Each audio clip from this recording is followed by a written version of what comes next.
नमस्कार, आप देख रहे हैं मातृभूमि। मैं हूं आपके साथ शोभना यादव। अफगानिस्तान में काबुल एयरपोर्ट पर हालात बेहद खराब हो चुके हैं। बड़ी खबर इस समय आ रही है, काबुल एयरपोर्ट पर जबरदस्त फायरिंग हो रही है। मिल रही खबरों के मुताबिक विदेशी सैनिकों की तरफ से भी फायर किया जा रहा है, वहीं तालिबानी लड़ाके भी फायरिंग कर रहे हैं। काबुल एयरपोर्ट पर इस वक्त हजारों की भीड़ है, जिससे हालात नियंत्रण से बाहर हो रहे हैं।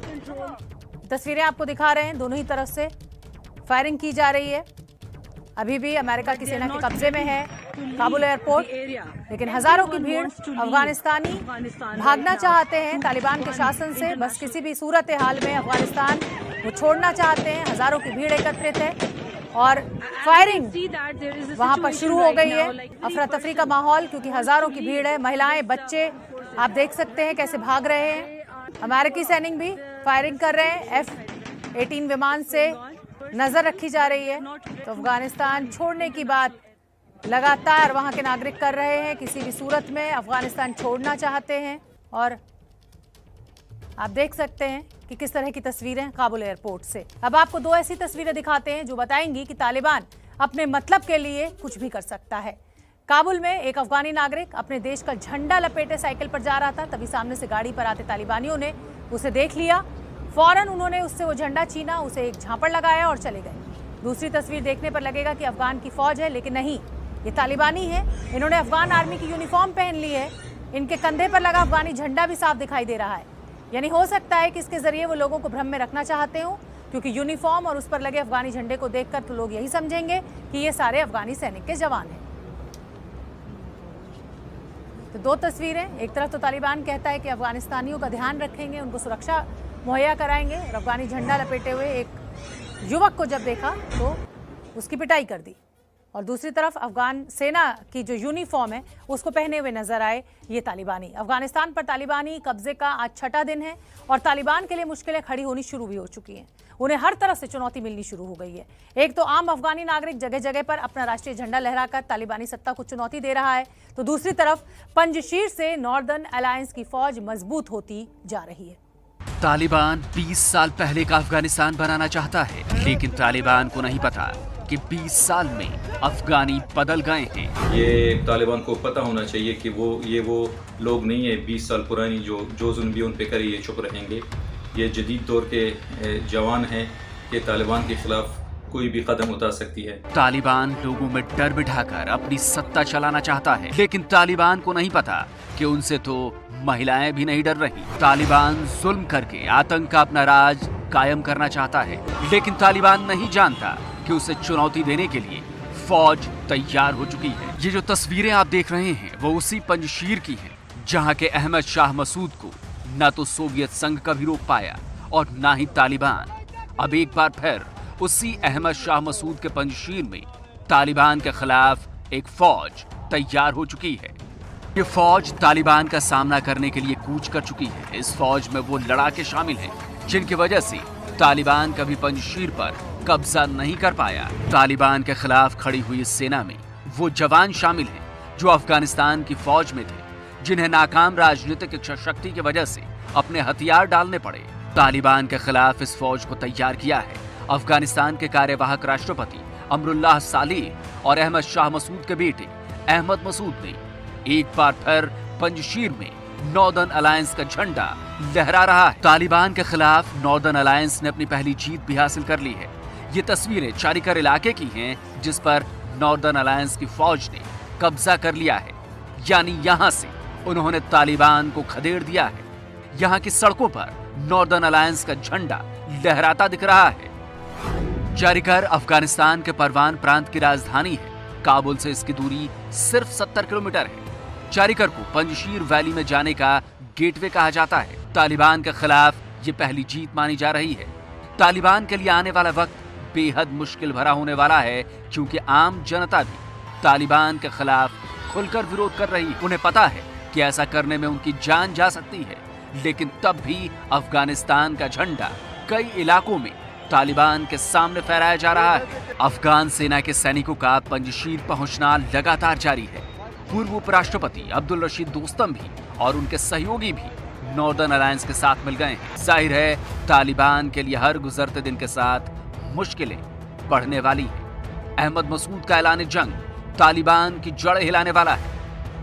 पंजशीर में इस वक्त इतना असलहा है कि वो कई साल तक पाकिस्तान के खिलाफ और पाकिस्तान का जो ये टट्टू हैं तालिबान, इनके खिलाफ लड़ सकता है।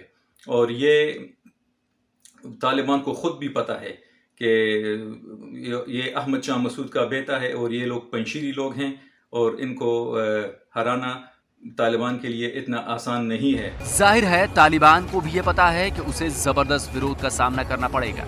अफगानिस्तान पर उन्होंने कब्जा तो कर लिया है, लेकिन उसे संभाल पाना उनके लिए बेहद मुश्किल होने वाला है। और इसकी शुरुआत तो आम अफगानियों ने उनके सामने राष्ट्रीय झंडा फहराकर कर दी है। कुल मिलाकर अफगानिस्तान में जो हालात बन रहे हैं वो सिविल वॉर की तरफ इशारा कर रहे हैं। ये बात भी सही है कि अगर तालिबान का विरोध नहीं हुआ, उसे सत्ता से नहीं हटाया गया, तो ये न सिर्फ अफगानिस्तान के लिए बल्कि पूरी दुनिया के लिए बहुत बड़ा खतरा साबित हो सकता है। एक दोहरी साजिश रची है। एक तरफ तालिबान के ड्रग्स को भारत के बाजार में भेज रहा है और साथ ही तालिबान लड़ाकों को भारत में घुसपैठ कराने की फिराक में भी है। इसका खुलासा तब हुआ जब यह पता चला कि पिछले महीने दिल्ली में पकड़ी गई 2,500 करोड़ रुपए की हेरोइन का कनेक्शन तालिबान से था।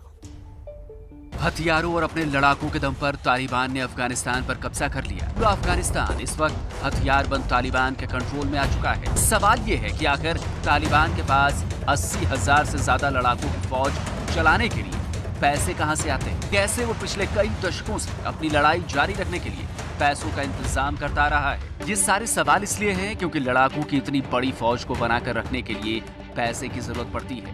अफगानिस्तान पर कब्जा तो अभी हुआ है, उसकी संपत्ति अब जाकर तालिबान के हाथों में आई है, लेकिन अपनी हजारों की फौज को खिलाने, उन्हें हथियार उपलब्ध कराने के लिए उसके पास पैसे कहां से आए? तो इसका जवाब है नशे का धंधा, ड्रग्स का कारोबार।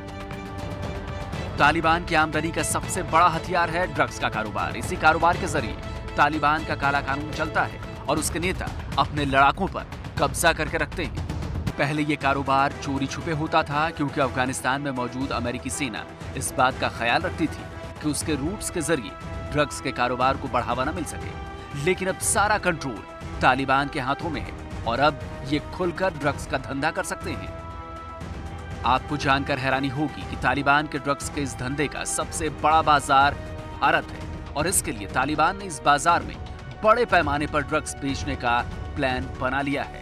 खुफिया सूत्रों के मुताबिक तालिबान का आला कमान यह मानता है कि भारत उसके लिए नार्को टेररिज्म का एक बड़ा बाजार है, जहां पर वो अपनी कमाई बढ़ाने के साथ साथ दूसरे देशों पाकिस्तान और चीन से अपने हित साध सकता है। लिहाजा तालिबान का बना है नया ड्रग रूट प्लान। ये सूत्रों के मुताबिक पाकिस्तानी खुफिया एजेंसी ISI तालिबान को अपने रास्तों के जरिए भारत में ड्रग्स भेजने की पहल का इजहार कर चुकी है। तालिबान आला कमान को ISI का ये प्लान पसंद भी आ गया है। मिली जानकारी के मुताबिक इसके लिए 6 रास्ते तय किए गए हैं। पहला रूट है अफगानिस्तान से होते हुए पाकिस्तान, फिर ईरान पोर्ट और फिर मुंबई। दूसरा रूट है अफगानिस्तान, पाकिस्तान और फिर वहां से राजस्थान। तीसरा रूट है अफगानिस्तान, फिर पाकिस्तान और फिर जम्मू कश्मीर। चौथा रूट है अफगानिस्तान के रास्ते पाकिस्तान और फिर भारत का पंजाब। पांचवा रूट है अफगानिस्तान से कराची पोर्ट और वहां से गुजरात में कच्छ, जामनगर। छठा रूट है अफगानिस्तान से कराची पोर्ट और फिर मुंबई। पाकिस्तान को पूरा यकीन है कि इन रास्तों के जरिए जब ड्रग्स जाएगी तो उसका मुनाफा उसे भी मिलेगा, जिसका इस्तेमाल वो आतंक के कामों में कर सकेगा। दिलचस्प ये है कि वहां ड्रग्स 1 लाख रुपए किलो है, जबकि भारत में इसकी कीमत 4 करोड़ रुपए किलो तक हो जाती है। तालिबान की ड्रग्स साजिश के पीछे हुआ है एक और बड़ा खुलासा। दिल्ली पुलिस के एक आला अधिकारी के मुताबिक जुलाई 2021 में दिल्ली में जो 2,500 करोड़ रुपए की हेरोइन पकड़ी गई थी, जांच के दौरान उसके तार अफगानिस्तान में बैठे तालिबान से जा जुड़े हैं। अब दिल्ली पुलिस उस आदमी की जांच कर रही है जिसने अफगानिस्तान से ड्रग्स दिल्ली भिजवाया था। अभी तक प्राप्त जानकारी के मुताबिक यह ड्रग्स अफगानिस्तान से पाकिस्तान और ईरान से होता हुआ मुंबई पहुंचा था। हालांकि अफगानिस्तान पर कब्जे के बाद तालिबान ने कहा है कि वो ड्रग्स का धंधा बंद करेगा, अफीम की खेती बंद करेगा, लेकिन ये सिर्फ दिखावा भर है, क्योंकि अगर तालिबान ने ड्रग्स का ये धंधा बंद कर दिया तो उसके लिए बहुत बड़ी मुश्किल खड़ी हो जाएगी। UN की रिपोर्ट के मुताबिक कमाई का सबसे बड़ा जरिया ड्रग्स का धंधा है। तालिबान की सालाना कमाई का 60% हिस्सा ड्रग्स के धंधे से आता है। 2018-19 के बीच तालिबान ने $400 मिलियन ड्रग्स बेचकर कमाए। आईएसआई की सोच है कि जब वो ड्रग्स के लिए खुला रास्ता देगी तो तालिबान के खाली बैठे लड़ाकों को लड़ने के लिए जगह का लालच देकर कश्मीर और दूसरी जगहों पर वो भेज पाएगी। साथ ही उसे अफगानिस्तान में आतंकवादी संगठनों के लिए ट्रेनिंग सेंटर भी मिल जाएंगे और जब भी कोई आतंकी पकड़ा जाएगा तो वो बताएगा कि अफगानिस्तान से आया है। ऐसे में आतंक का सेहरा अफगानिस्तान के सिर पर होगा। खुफिया सूत्रों के मुताबिक आने वाला 1 साल का समय भारत के लिए काफी कड़ा रहेगा, क्योंकि ड्रग्स को लेकर तालिबान की नीतियां एकदम साफ हैं और अपने धंधे को बढ़ाने के लिए तालिबान कोई भी गंदा काम करने से नहीं चूकेगा। और ऐसे में जबकि आईएसआई भी पूरी तरह से उसके साथ होगी तो भारत के लिए दोहरा खतरा रहेगा कि वो नार्को टेररिज्म से कैसे निपटे। तो दोहरी चाल चल रहा है। तालिबान एक तरफ ड्रग्स की घुसपैठ कराना चाहता है और साथ ही आतंकवादी। अफगानिस्तान में तालिबान की दहशत लगातार बढ़ रही है। काबुल एयरपोर्ट पर देश छोड़ने वालों की 5 दिन से भीड़ उमड़ी हुई है। तालिबान की दहशत से सबसे ज्यादा डरी हुई हैं महिलाएं, जिनके लिए तालिबान रोज नई नई पाबंदियां बढ़ाता जा रहा है। हम आपको दिखाते हैं 2 तस्वीरें, किस तरह तालिबान अफगानिस्तान में दहशत फैला रहा है और दूसरी तस्वीर में वो महिला है जो तालिबान के खिलाफ गुहार लगा रही है। तालिबान में अब महिलाएं लगातार तालिबान के खिलाफ सामने आ रही हैं। ये महिला मॉडल है और अपने जैसे तमाम लोगों के लिए आवाज बुलंद कर रही है ये महिला। तो अफगानी महिला की गुहार और तालिबान की दहशत। दिल्ली में रह रहे एक अफगानी परिवार से आपको मिलवाते हैं। एक बच्चा है जो अपने पिता का इंतजार कर रहा है। दरअसल उस बच्चे के माता पिता तालिबान से जान बचाकर अफगानिस्तान से हिंदुस्तान आ गए थे। उसके बाद काम की तलाश में बच्चे के पिता ऑस्ट्रेलिया चले गए और वीजा न मिलने के कारण मां सहित वो परिवार अकेला हो गया है। देखिए हमारे संवाददाता रविकांत की ये खास रिपोर्ट। हिंदुस्तानी और ख़ासतौर से अफ़गानी आज यहाँ पर मौजूद हैं। बहुत सारी अफ़गानी फैमिली है। एक अफ़गानी फैमिली हमारे साथ है जिसमें कुल 5 सदस्य हैं और मर्जिया हमारे साथ हैं जो कम हिंदी बोल पा रही हैं, लेकिन उनका जो बेटा है वो एक बहुत ही छोटा बच्चा है लेकिन वो हिंदी बोल ले रहा है और अपनी समस्या को वो रख पा रहा है। सबसे बड़ी बात ये है, ये छोटा बच्चा है लेकिन इससे हमारा हिंदी में भी कोई ख़ास संवाद नहीं हो पाया, लेकिन हिंदी में इसने जो बातें कही हैं उससे उस पूरे परिवार की व्यथा जो है वो पता लग रही है। ये क्या सवाल हमसे कर रहा है ये आप सुनिए। हम उससे कुछ भी पूछें लेकिन वो अपने जो उसको चाहिए, जो उसकी ज़रूरत है वो बातें वो बोल रहा है। बेटा क्या नाम है आपका? लियास। क्या आप कह रहे थे?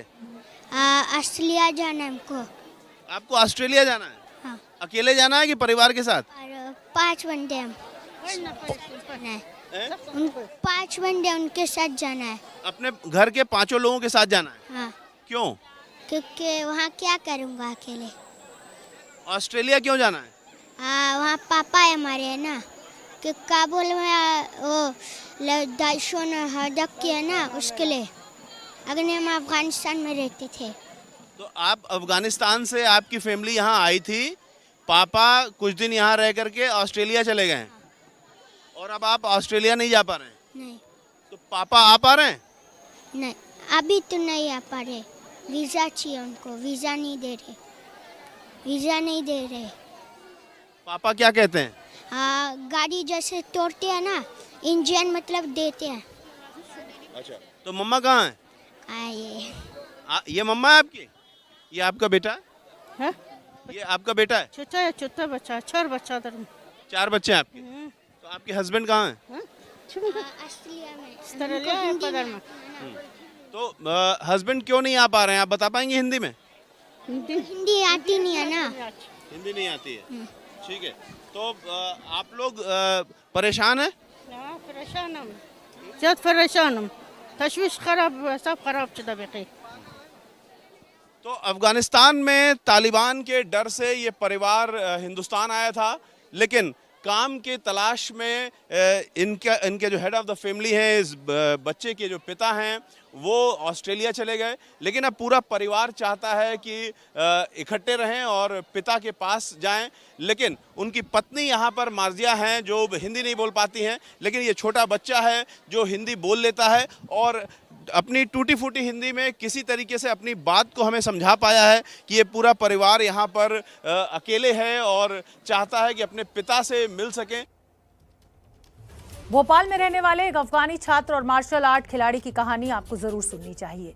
छात्र का नाम दानिश है और उनका परिवार अफगानिस्तान में है। तालिबान की दहशत का सितम यह है कि दानिश अपने परिवार को वीडियो कॉल भी नहीं कर सकता। उनका परिवार कह रहा है वो जहां हैं वहीं रहें। दानिश भारत सरकार से मदद की गुहार लगा रहा है। हमारे संवाददाता ब्रजेश राजपूत की खास रिपोर्ट देखिए। अफगानिस्तान में हाल में आया संकट अफगानिस्तान के बाहर रह रहे लोगों के लिए भी एक बड़ी मुसीबत के रूप में सामने आया है। बहुत सारे ऐसे लोग हैं जो अफगानिस्तान के बाहर रह रहे हैं। हम भोपाल में हैं और भोपाल में हमारे साथ अजीम है जो लंबे समय से भोपाल में है और तकरीबन 7 सालों से भारत में है। अजीम, ये सब जो कुछ हो गया है तो क्या सोच रहे हैं इसको लेके आप? तो हम लोग बहुत टेंशन में है। हमारा 7 साल हो गया हम इंडिया में यहाँ पे रहते हो और इंडिया जो है ये से कि हम लोग का सेकंड होम है।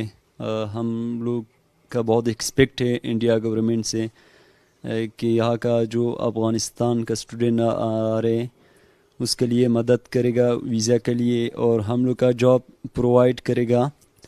अभी हम सेल्फ फाइनेंस कर रहे हो यहाँ पे, मतलब PhD कर रहे हो सेल्फ फाइनेंस से, तो बहुत मुश्किल है। मतलब ये सब चीज़ का एडजस्टमेंट बहुत मुश्किल है और हम स्टूडेंट वीज़ा में हो, हम लोग काम भी नहीं कर सकते हो।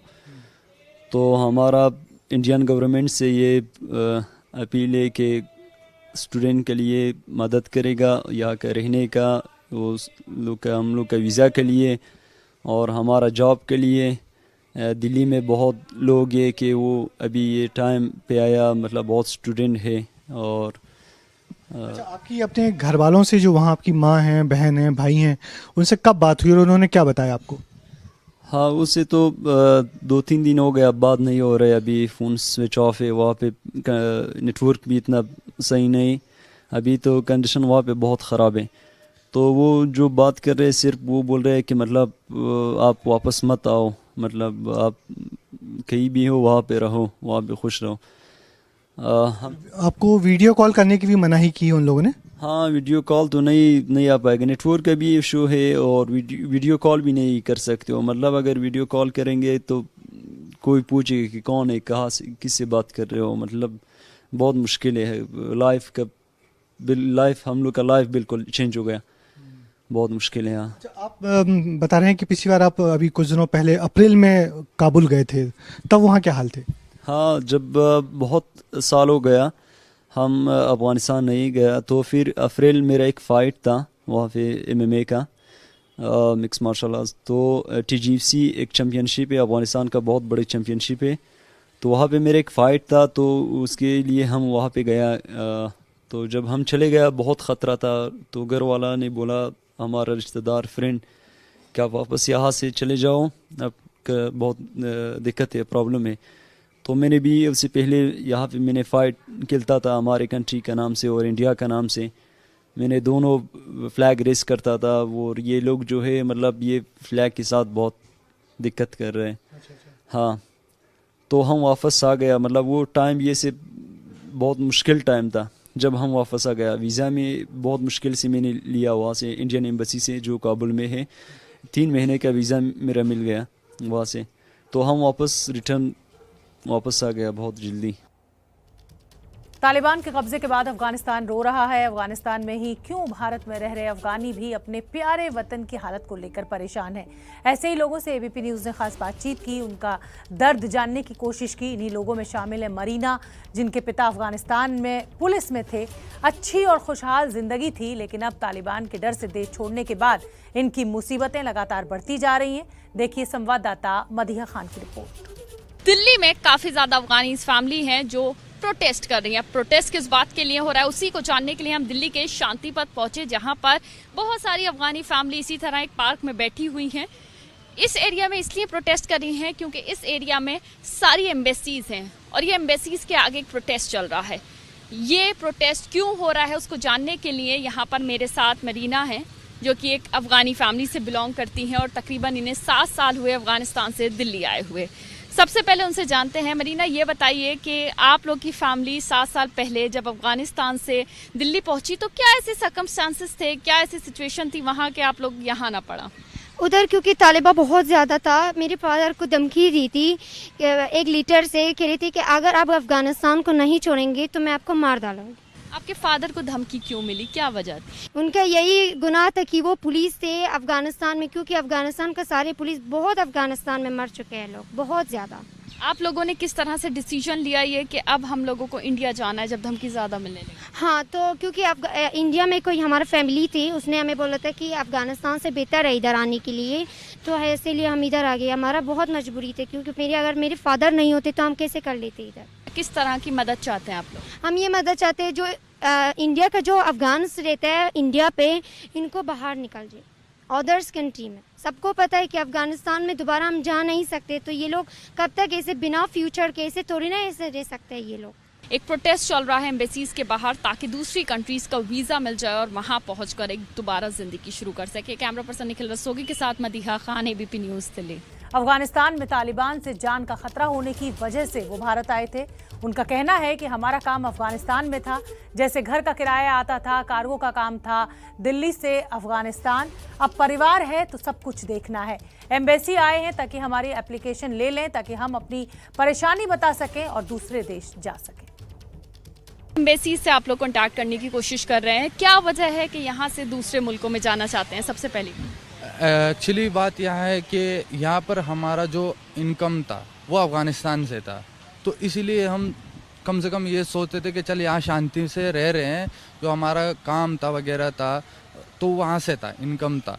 तो अब वहाँ तो सब चीज़ बंद हो गई, तो अब यहाँ पर हम क्या करें? इंडिया गवर्नमेंट तो हमारे को तो काम तो दे नहीं सकते। क्या काम होता था आप लोग का वहाँ पर?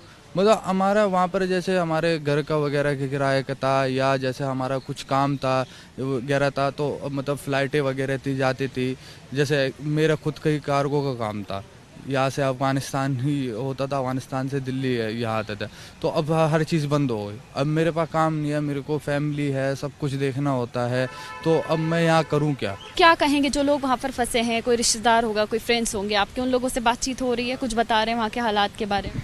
जहाँ तक अभी कुछ दिन तक बात हुई थी, लेकिन वहाँ नेटवर्क प्रॉब्लम हो गई है। पहले तो उससे पहले तो सही था, बात होती थी, लेकिन अब वहाँ नेटवर्क प्रॉब्लम, तो वो कह रहे कि हालात दिन पे दिन बदतर होते जा रहे हैं। समेत 19 दलों के नेता इस बैठक में मौजूद हैं। सोनिया गांधी की अगुवाई में विपक्षी एकता पर मंथन चल रहा है और खास बात यह है कि इस बैठक में ममता बनर्जी भी शामिल हुई हैं।